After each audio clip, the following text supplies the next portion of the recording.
nós vamos juntos agora assistir esse vídeo aí. Gostaria que cessasse a movimentação, né? Todo mundo aí, amém? Glória a Deus, irmãos, amém? Nós estamos juntos? Amém, né? Glória a Deus. Tá ok? Pode apagar as luzes para mim, fazendo um favor. Isso. Pode soltar o vídeo.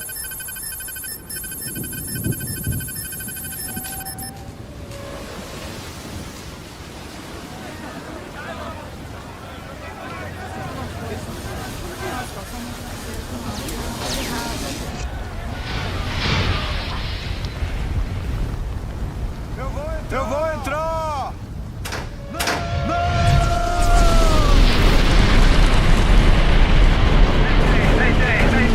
Mayday! 254, aqui é o Rosemary. Uma explosão a bordo. Incêndio, estamos em perigo. Temos somente alguns minutos. Câmbio, Rosemary, aqui é a guarda costeira. Todos os navios da vizinhança dos 44 graus norte e 127 graus oeste entrem em contato e preparem-se para prestar ajuda imediata. Câmbio. Guarda costeira 1254, aqui é o Corpus Christi. Estamos nas mediações e no percurso em direção ao Rosemary. TSE é de 7 minutos. Câmbio. entendido, Corpus Christi. Estamos aguardando. Câmbio. Fairbanks. Senhor, temos um navio nas imediações, é o Corpus Christi. A ponte de comando informou que eles têm 62 tripulantes com 24 botes salva-vidas para lançamento. Ótimo. Dê as coordenadas e as especificações do manifesto do Rosemary imediatamente. Quero um relatório sobre a situação do Corpus Christi em 5 minutos. Sim, senhor.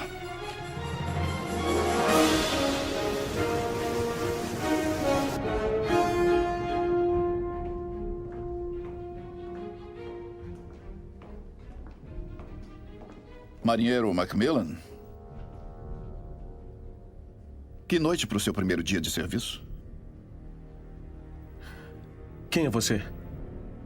Escolhas, Jack. Você, amigo, está para entrar no Vale da Decisão. Desculpe-me, senhor, eu tenho... Deixa eu perguntar uma coisa. O que vem primeiro? As dependências de um navio? Ou seu propósito como um todo? Eu creio que o propósito desse navio é bem claro, senhor. Exatamente. Nosso propósito deveria ser bem claro. Jack, estamos entrando em território perigoso. Não há como negar. No entanto, dentro deste navio é um lugar confortável para ficarmos. E aí está a sua escolha. Você irá? Ou também se contentará em simplesmente estudar sobre ir? Senhor, eu tenho que ir. É que eu tenho que servir. E a festa está começando. Jack, a festa já está quase terminando.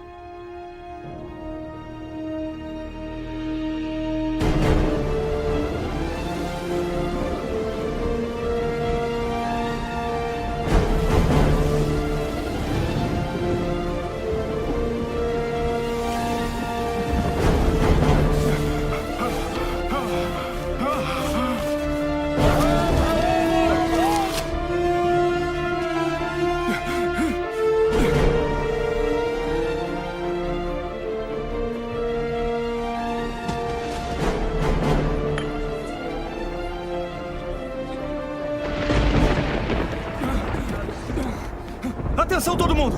Atenção! O capitão mandou que todos se apresentem imediatamente ao oficial Burlow no segundo andar do convés para uma missão de resgate urgente. O oficial Burlow preparou os botes salva-vidas. Vamos lançá-los. Me sigam todos! Uma operação resgate? Stanley, este homem está pingando no meu chão. Meu bom amigo oficial Brock, deixe-me assegurá-lo de uma coisa. Não haverá nenhuma operação resgate. Mas, senhor, Pense. que eu... Conhece alguém que submeteria seu navio a este tipo de clima? Só aqueles que desejam continuar despercebidos. Então, se algum grupo de traficantes se meteu em confusão, eu vou ser o último a arriscar minha vida para salvá-los. Eles que se lixem. Mas, senhor, o propósito desse navio Eu sei perfeitamente qual é o propósito deste navio. Você quer matar todos nós? Não, mas é o que... O motivo principal de estarmos dentro de um barco como este é que ele nos protege do que está do lado de fora. Isso não está claro para você, oficial Brock? Bom, talvez...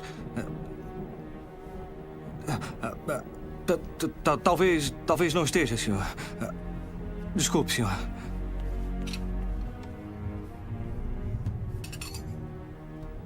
Marinheiro Macmillan? É você que vejo juntar-se aos sábios?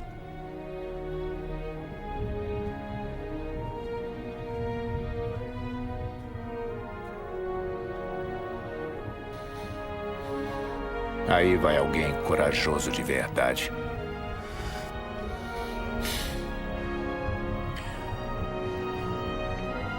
Todos, pontualmente na igreja às 21h45.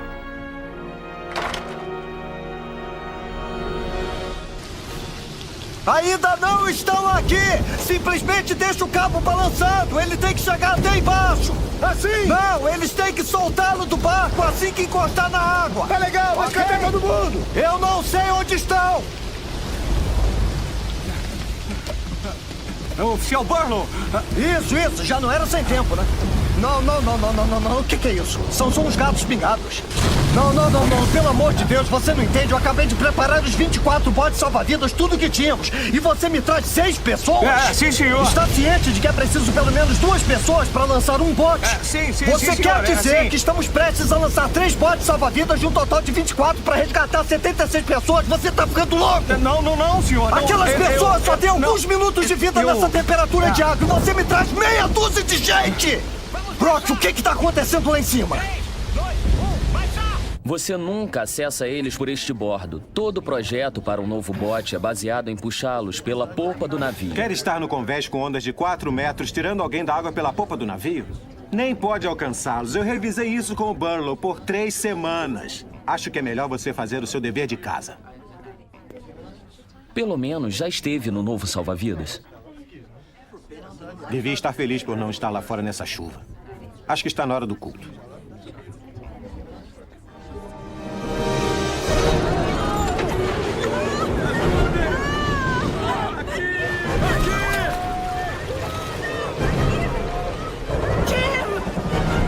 Cadê você? Onde você está?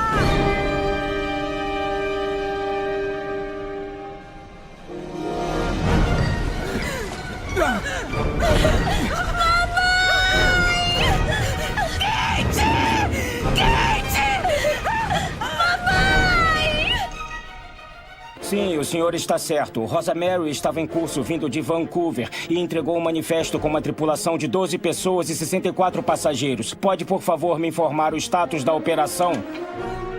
3 botes salva-vidas foram baixados. Estão operacionais. Câmbio. Senhor, aqui fala o capitão da guarda costeira James Meyer. Você e sua tripulação estão sob ordens para disponibilizar toda a tripulação e botes salva-vidas imediatamente. Você entende a situação em que se encontra? São a única esperança.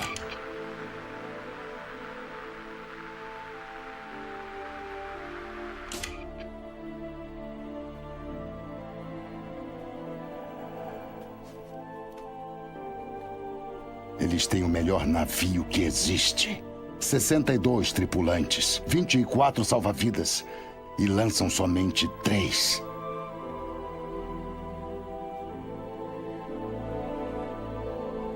Mamãe, cadê você? Eu puxo está você! indo, Kate! Mamãe está indo! Por favor! Por favor! Kate!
A própria imagem de Deus se refletia no homem como uma imagem de amor, até que as tormentas do pecado agitaram as águas e esse reflexo foi distorcido.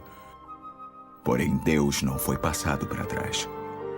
Ele investiu tudo o que tinha por todos quantos já viveram. Através das eras, homens e mulheres, investidos de paixão, viveram e morreram por pregar a palavra de Cristo e sua salvação a todas as tribos e nações. O amor de Deus na alma do homem é 100 vezes mais puro e nobre do que qualquer outro motivo que já o tenha impulsionado. Conhecer o amor de todos os amores é o segredo de todos os segredos. Meu amigo, eu estou aqui para dizer-lhe: a Igreja de Jesus Cristo não é um barco de prazeres, mas sim um bote salva-vidas para a salvação de almas. E precisamos de toda a ajuda a bordo.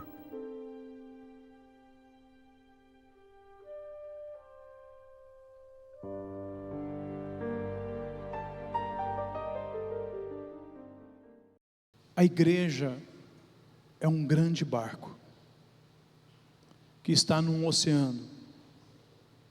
Pastor Paulo Mazzoni, ele diz que o perdido verdadeiramente está perdido, porque parece que nós estamos cauterizados. Parece que o perdido, será que ele vai para o inferno mesmo? Será que o inferno é um lugar de morte, de condenação eterna? Ou será que a gente pode continuar? Porque a gente vê nesse vídeo um grupo que eles queriam ficar somente dentro. E quando a gente pensa nesse barco, é a igreja. Mas esses botes salva-vidas, eu quero identificar como as nossas células, que estão pela nossa cidade. Quantas pessoas estão hoje sofrendo nas drogas, sofrendo com depressão, sofrendo com o adultério, sofrendo com o pecado, sofrendo com o abandono, sofrendo, querido, com traumas, sofrendo por causa de abusos. Mas os botes salva-vidas são poucos. Eram 60 pessoas que estavam naquele navio que afundou, e tinha uma tripulação preparada, capacitada para poder descer mais de 20 barcos para salvar todas aquelas pessoas. Mas alguns não queriam, só queria fazer parte da igreja, que é um conforto. A minha responsabilidade como igreja é vir ao culto, a ouvir uma palavra e ir embora. Não, queridos, Jesus deixou uma mensagem para os seus discípulos. Jesus, quando ele estava prestes a subir aos céus, as suas últimas palavras aqui na terra com os seus discípulos. Queridos, se tem alguém, por exemplo, um dia, quando chegar o meu momento de partir, se Deus me der a oportunidade de ter um diálogo com meus filhos, com a minha família, eu não vou usar minhas últimas palavras para falar de coisas que não têm importância. Eu não vou usar minhas últimas palavras para falar de coisas sem significado. Eu vou usar as minhas palavras para dizer: cuida da sua mãe. Ó, lá em tal lugar tem um seguro de vida. Em tal banco está assim, assim, assim. Lá em tal gaveta tem algumas coisas que são importantes. Ninguém vai falar de coisas que não tem sentido, conversa banal. E Jesus, na sua última conversa com os seus discípulos, olha o que ele diz no Evangelho de Mateus, capítulo 28, versículo 18 em diante. São as últimas palavras de Jesus, porque os discípulos vão para um lugar determinado, aonde Jesus havia mandado eles irem para lá se encontrar com eles. E Jesus diz, e aproximando-se Jesus, falou-lhes toda a autoridade foi-me concedida no céu e na terra. Portanto, vão. Portanto, ide e fazei discípulos de todas as nações, batizando-os em nome do Pai, do Filho e do Espírito Santo, ensinando-lhes a obedecer a todas as coisas que eu vos ordenei, e eu estou convosco todos os dias até o fim dos tempos. No Evangelho de Marcos, no capítulo 16, versículo 20, olha o que Jesus disse: então saindo os discípulos pregaram por toda parte, e o Senhor cooperava com eles, confirmando a palavra com os sinais que os acompanhava. Os discípulos ali entenderam, mas sabe, querido, a nossa indiferença com quem sofre, a nossa indiferença com os perdidos, causa o maior pecado na nossa vida, que é a desobediência, porque Jesus disse: vão e façam discípulos de todas as nações. A igreja não pode ser um barco de prazeres, a igreja não pode ser um lugar onde nós nos reunimos com os nossos irmãos mais chegados. Qual tem sido a sua contribuição para o reino? Ou você ainda está pensando que servir a Deus é somente frequentar uma igreja? Eu escrevi ontem, fiquei o dia todo escrevendo e falando a respeito da palavra que eu vou ministrar na imersão, nessa semana agora lá em Tocantins. E eu escrevi sobre 3 tipos de igreja. O primeiro tipo é a igreja do clero. É a igreja que o povo tem uma mentalidade que Deus chamou pastores, Deus chamou padres, Deus chamou sacerdotes, Deus chamou bispo, mas Deus não me chamou. Eu só sou o participante, eu sou somente o ouvinte, eu sou somente o espectador. Deixa eu dizer para você, a palavra de Deus diz que você recebeu o Espírito Santo de Deus. O apóstolo Paulo, quando ele escreve a sua carta para Éfeso, ele diz: eu oro a Deus, mas eu não oro para que Deus tenha misericórdia de vocês, eu não oro para que Deus abençoe vocês, eu não oro para que vocês sejam felizes. Eu oro para que Deus abra os olhos do vosso coração, e vocês saibam que vocês são a igreja do Senhor Jesus, a igreja militante, a igreja poderosa, a igreja que avança, a igreja que as portas do inferno não prevalecerão contra ela. Queridos, eu vi há pouco tempo atrás uma frase, eu não me recordo qual instituição essa frase, mas dizia assim: o homem destrói o mundo, mas só o homem pode restaurar o mundo. E eu quero trazer para a nossa realidade: o homem mau, perverso, a serviço do inimigo de nossas almas, inimigo da igreja, a serviço do inimigo de Deus, está destruindo pessoas. Mas é só pessoas a serviço de Deus que restaura pessoas, que cura pessoas, que apresenta Jesus Cristo para aqueles que estão perdidos lá fora. Pessoas más estão trabalhando para destruir pessoas, mas e nós que somos servos de Deus, o que faremos? Então o primeiro tipo de igreja, querido, é aquele tipo de igreja que entende igreja. Eu vou para a igreja porque na mentalidade dele ainda, igreja é um prédio, igreja são 4 paredes, igreja é uma estrutura. Não, querido, igreja sou eu, igreja é você, porque Deus não habita em templo feito por mãos de homens, mas Deus habita em mim, Deus habita em você. Olha o que diz a palavra de Deus em 1 Coríntios capítulo 3, versículo 16, 3,16, isso. Não sabeis que sois santuário de Deus, e que o seu Espírito habita em vós? Coloca a sua mão na sua cabeça e diz assim: eu sou santuário de Deus. Amém? Diz assim também: Deus não habita em blocos de cimento, Deus habita em mim. Então nós somos a igreja, mas existe uma igreja que acredita que a igreja é feita de 4 paredes. Eu me recordo quando eu era criança com essa mentalidade, lá onde a gente morava no sítio tinha uma capelinha beirando a estrada, e quando a gente passava lá, o que a gente fazia? Tirava o chapéu. Quem já fez isso já? Eu fazia, meu pai fazia, porque era uma mentalidade. E isso, querido, é um paradigma. O que é um paradigma? É uma mentalidade que nós construímos a partir de algo. Mas existe um outro tipo de igreja, que é o tipo de igreja que acredita porque abriu alguns grupos pequenos, agora é uma igreja. Então agora ela se reúne no templo e se reúne também nas casas. Isso também não é igreja, porque se não mudar a mentalidade, nós não vamos viver a vida de Cristo no nosso meio. Porque no Evangelho de Marcos, no capítulo 16, versículo 20, coloca para mim de novo lá, fazendo favor.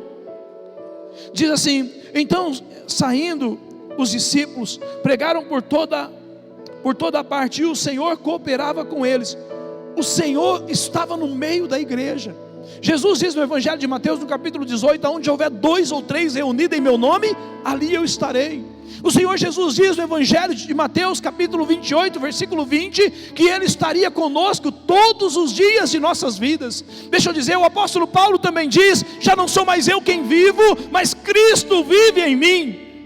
E aonde Ele está, querido, vidas são transformadas. Aonde Jesus está, vidas são saradas, vidas são curadas, pessoas são salvas. Sabe qual é a nossa maior missão? É carregar essa presença por onde nós formos, aonde nós estivermos. Nós vamos levar a presença, nós vamos levar o poder, e nós vamos levar o propósito do Senhor.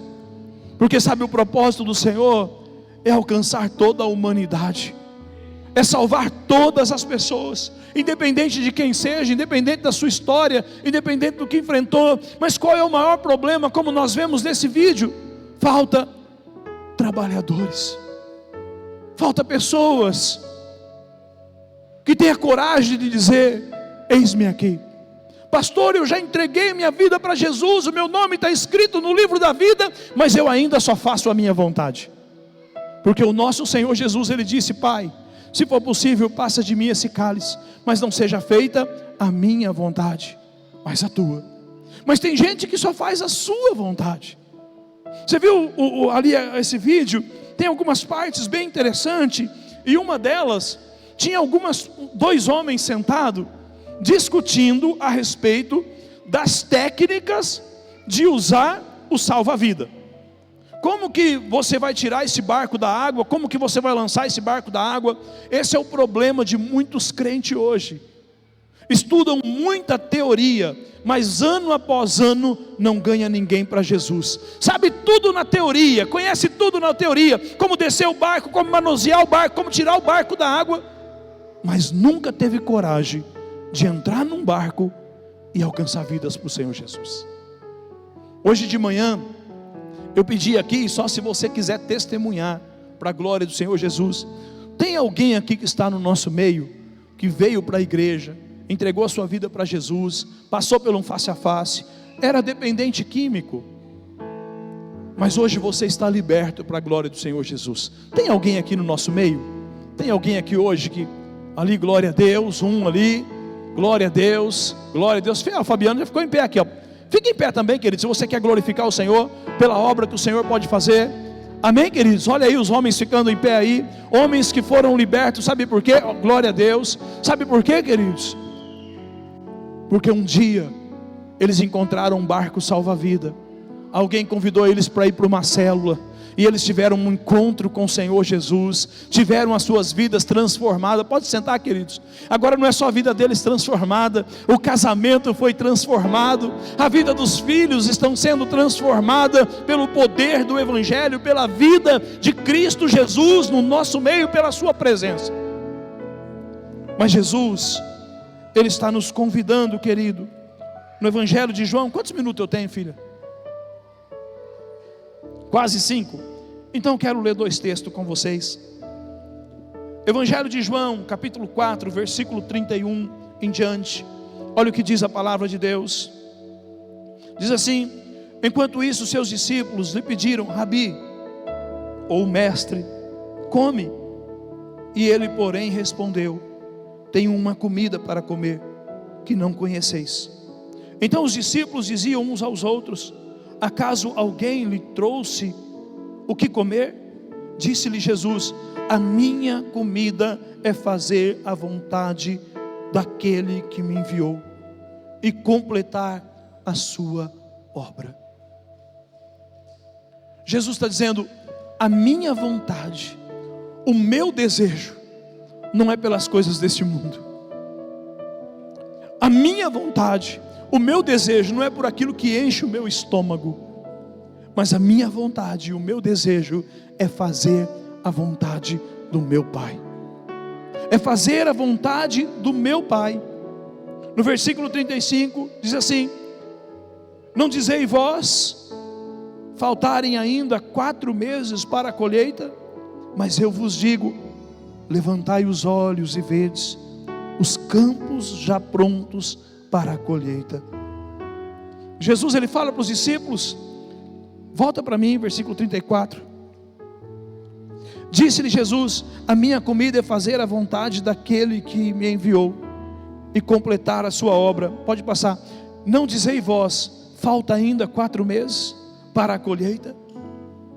Alguns estão olhando e estão dizendo: não é tempo de nós sairmos dessa gabine quentinha, não é tempo de eu sair do meu conforto, não é tempo de eu sair desse lugar de prazer, não é tempo de ir lá para a chuva fria, não é tempo de ir lá ajudar as pessoas, não é tempo para ir lá estender as mãos para quem está sofrendo, não é tempo para nós falarmos do Evangelho. Porque Jesus está falando isso para eles. Porque se você ler desde o versículo 1 desse capítulo, Jesus chega na cidade samaritana e ele encontra uma mulher, uma prostituta, na beira de um poço. E Jesus começa a construir um diálogo com essa mulher, e essa mulher chega à compreensão de quem Jesus é, que ele era o profeta, o Messias, o Salvador. E aquela mulher, ela vai para aquele poço com um balde para poder trazer água para a sua casa e para as suas necessidades. Não quero pregar sobre isso, mas só quero colocar você dentro do contexto. Mas quando ela tem um encontro com Jesus, as prioridades daquela mulher mudou. Deixa eu dizer para você, querido, se as suas prioridades não mudar depois que você teve um encontro com Jesus, eu sinto muito te informar, você teve um encontro com a religião e não com Cristo. Porque quem tem encontro com a religião, ele até vem aos cultos, ele até pertence a reuniões, ele até vai e faz algumas coisas, mas ele não prega o Evangelho, ele não conta as grandes coisas que Deus está fazendo.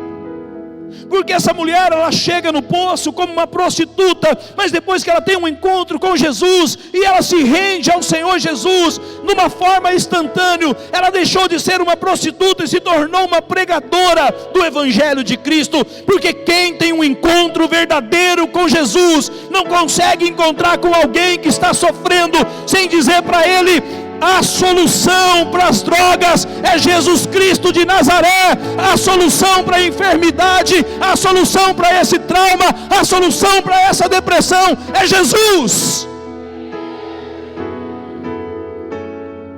Mas os discípulos, eles deixam Jesus no poço e eles entram na mesma cidade. Eles não falam de Jesus para ninguém, pensando: não é tempo, não é tempo de falar, não é tempo de colher. E Jesus diz: ei, vocês ergam os olhos.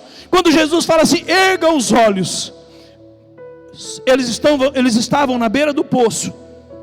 Poço é furado na parte mais baixa. Ninguém fura poço no lugar muito alto, principalmente naqueles dias que era um poço caipira, furado no braço. Tem toda uma história sobre esse poço, mas não dá tempo aqui, meu tempo já acabou. Mas Jesus fala assim, erga os olhos. Quando eles ergueram os olhos, quem que vinha descendo? A mulher samaritana. E atrás dela, irmãos, uma multidão de pessoas. Fala assim, uau. E Jesus diz, vocês estão falando que falta 4 meses, ergam os olhos e vejam. Os campos já estão prontos, os campos já estão brancos. Ele está falando de uma roça de trigo, uma plantação de trigo. Quando o trigo fica maduro, ele fica branco. Olha aí, os campos já estão branco, a colheita chegou. Mas eles entraram quietinho. Irmãos, como que pode alguém caminhar com Jesus, ver Jesus curando, ver Jesus libertando as pessoas do cativeiro de demônios, ver todos os sinais, e eles ter coragem de entrar numa cidade e não falar do amor de Jesus? E você? Os campos já estão brancos. A igreja não é um barco de prazeres. A igreja é um barco salva-vida, para salvar pessoas. Você tem um tesouro dentro de você.